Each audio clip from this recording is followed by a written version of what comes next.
What's up, guys? Miston here, and since Black Ops 3 is just around the corner, revealing its trailers and all that stuff, I decided to give Advanced Warfare a report card. Well, what I mean by report card is like putting these important categories of what makes up a Call of Duty game and give them a letter grade on how well Advanced Warfare did. So I'll be doing this series pretty much every single COD that will come out. So let's get right into it. We'll first start off with the gun bouncing. We'll start from bad to good, I guess. So the gun bouncing in this game, it was shit. Yeah, it's mostly not because of the weapons. The weapons are fun, and like the innovations the innovations is a whole different topic. What I'm trying to say is the gun bouncing themselves, not the guns. Like how overpowered the weapons are, and it was shit. The BAL and the ASM-1 pretty much took over a lot of the gunfights, and sure there's like another gun like the IMR that could hold up, but the BAL and ASM-1 pretty much dominates a lot of public games, competitive, and even if you see competitive gameplay, all you see is BALs and ASM-1s because that's the best weapons of the game, and that's all you could be using unless you want to keep on dying. So that's why I should give a gun bouncing like a D minus. D minus. Yeah, I will give it an F, but the guns were really fun. Anyways, next thing is like maps. Maps is a big thing for Call of Duty, just in general, and in a lot of other shooter games. So the maps, I give it an A minus. A minus because the maps were colorful. The maps were 3-lane, at least most of them were, and it was complete fun. And the only reason I don't give it an A plus is because it's not that dynamic. I love dynamic maps. Like I get like in some maps like Defender where the tidal wave come in, I get that, but I want like these really fun dynamic maps like those Battlefield maps. I'm not trying to say like make it exactly like Battlefield. I'm just trying to say like the maps change so much that you have to change your playstyle after that map change. Like when you send a chem strike into strike zone and you have to play differently like that, that kind of dynamic of the map changes, that's awesome. So I'll give it A minus, but still that's a pretty good score.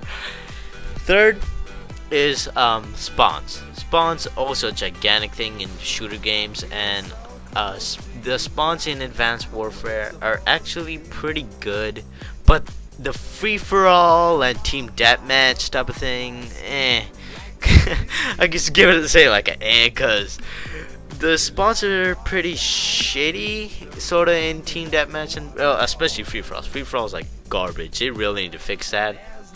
But overall, like team deathmatch wise, it's pretty bad. It's usually sometimes you get killed from behind, or you spawn way too far away from action or way too close from action, and they really got to fix that, especially because the team deathmatch is like the biggest game mode there. Speaking of game modes, let's give game modes our letter grade. So for game modes, I give it A plus, absolutely an A plus. I give this an A plus because of how much variety of game modes there are, and One Shot, I love One Shot. I fucking love it. It's amazing game mode. Mind the language, but it's just so good. And all these ones like Hardpoint they brought back. They should always have Hardpoint. It should be a staple now because Hardpoint's just amazing. Uplink, so fun watching competitive players play on that. It's awesome. So for the innovation category, I sort of give this A++. I give it an A++.